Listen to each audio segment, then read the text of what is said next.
Rictus Emperor!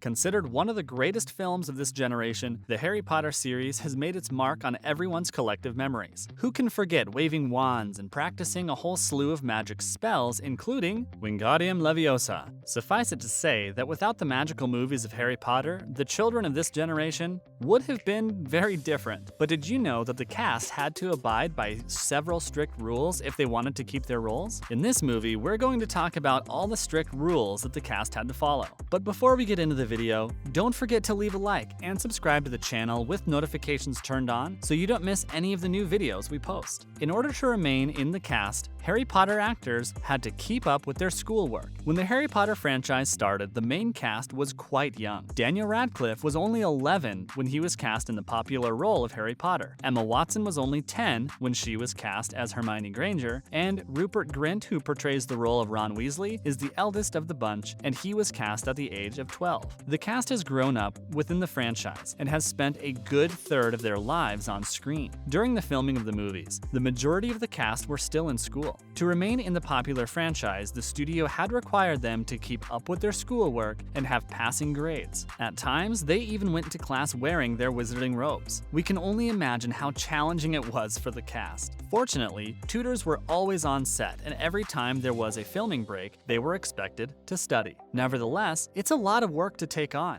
Imagine spending long hours shooting scenes for the movie and doing your homework afterward. It seems their hard work has paid off. Emma Watson, for one, has a degree in English literature from Brown University and is now a successful actress. Another rule that the cast needed to follow was that they were not allowed to share spoilers. This is an interesting rule that has got a lot of people thinking, what spoilers? The books were already out and most of the population had already read them, so how can there be spoilers? Everyone knows the stories by heart and they already know what's going to happen. Well, the rule makes sense. A lot of Harry Potter movie fans didn't read the books. The audiences for the movies and the books were different from each other. More importantly, when they started filming the movies, the books in the series weren't all finished yet. J.K. Rowling actually shared with the cast what was going to happen next to their characters. So now, we understand why they had this rule. However, there were times when reporters were relentless and they wanted to find out what was supposed to happen next. We admire the young stars because they were able to not let secrets out. No alcohol is allowed. Wait, are we still talking about the same franchise? Isn't Harry Potter supposed to be a children's movie? How come alcohol is involved? When they started filming the first movie, most of the cast were underage. Actually, they weren't even teenagers yet. However, during the filming of the last movie of the franchise,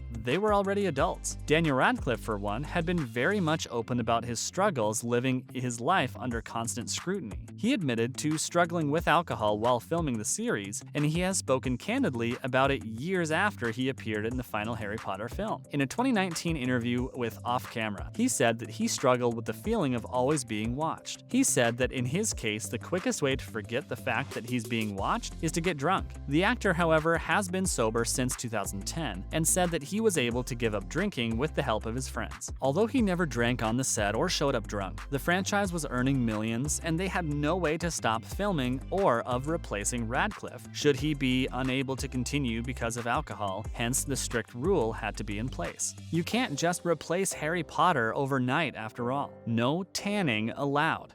Wait, what? They can't tan at the beach? Yes, you heard that right. For the entire decade that they were filming the Harry Potter movie franchise, Tom Felton was prohibited from getting a tan as he had to play the character of the deathly pale villain. We've all come to hate and love at the same time, Draco Malfoy. So, it was no surprise that the actor basked in the sunshine when he went to Miami, Florida after filming ended. He wanted to enjoy his freedom, and one of the things that he couldn't do for a decade was lay in the sun. Well, he's got all the time in the world to get a tan now. The cast was prohibited from changing their hairstyles too. Now this is one rule that's very difficult to follow. It would have been easier if they only made a single or movie or two, but to have to stick to your hairstyle for 10 long years is like torture. The cast was not allowed to color their hair or to change their haircuts. Most of the cast had famously regretted the hairstyle that made them famous back then. In an interview with Armchair Expert with Dax Shepard, Grint said, "There were some awkward stages for sure. My hair in film 4 is one of my biggest regrets. Shoulder length. I think everyone actually had a phase of having this really long hair. They liked it. It was kind of wizardly. We went through our puberty on camera. You kind of see it all. It is very cringy. Other stars had the same sentiments too. For one, Emma Watson famously called her Hermione hair ugly, and when filming wrapped up on the last movie, she couldn't wait to go to the salon, and there was such media hoopla when she came out with her new do. She said, "I didn't get to experiment with dyeing and chopping off my hair like most teenagers," she muses. "I also felt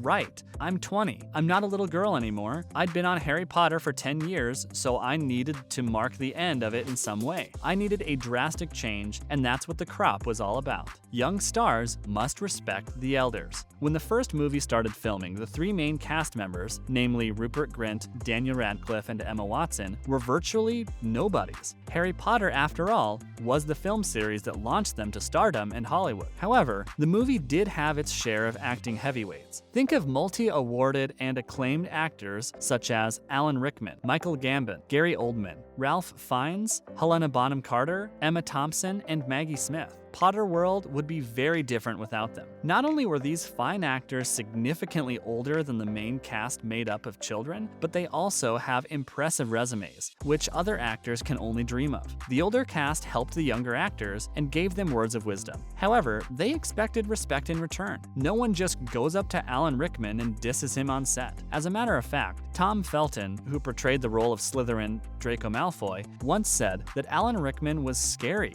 and he was terrifying in the most pleasant way. He went on to say that the late actor was very kind and had a wicked sense of humor. Felton said that he felt very privileged to have spent time with Rickman while filming the movies. Felton and his fellow stars paint a picture of an imposing actor who was a joy to work with. Co-stars were discouraged from dating each other. Oh, young love. When you're a teen, you obviously want to explore the world and get your feet wet in the puddle of relationships. However, professional relationships between co-stars often end up in a disaster when there are some personal feelings involved and breakups happen. Although there have been co-stars who ended up dating and breaking up but managed to stay professional with each other, it's better not to go that route. Fortunately, for Harry Potter, relationships with each other were avoided, as well as dramas. Although there were rumors that Emma Watson was hooking up with Rupert Grint and Daniel Radcliffe, it was all just that, rumors. Radcliffe, for one, said that having relationships with his co-stars seems incestuous. Considering how young the cast was when they started filming, they're virtually siblings, and that would make romantic feelings for each other weird, to say the least. No one is allowed to take props with them. Considering how successful the franchise was and still is, it wouldn't seem unusual that after filming of the last movie wrapped, the cast and crew wanted to take a few mementos with them. It would be so sad to work on something for a decade and walk away without any souvenir now, right? However, things were a bit different in Harry Potter. They had strict rules when it came to the movie props. Everything had to be approved by the big bosses before anyone could take anything home after filming. Daniel Radcliffe was fortunate enough to keep his lensless glasses from the first and seventh movies. Emma Watson was allowed to keep 3 things, and those were her wand, her time turner, and a cloak which she can use should she want to play dress-up for Halloween. Rupert Grint got to keep the Deluminator that Dumbledore gave him in the movies, as well as the number 4 of his fictional family's house. Alan Rickman is also among the very few people who were allowed to take home something from the set, and we all say that's justified. In 2011, he revealed that he kept Snape's wand, but he would neither deny nor confirm having taken Snape's cloak.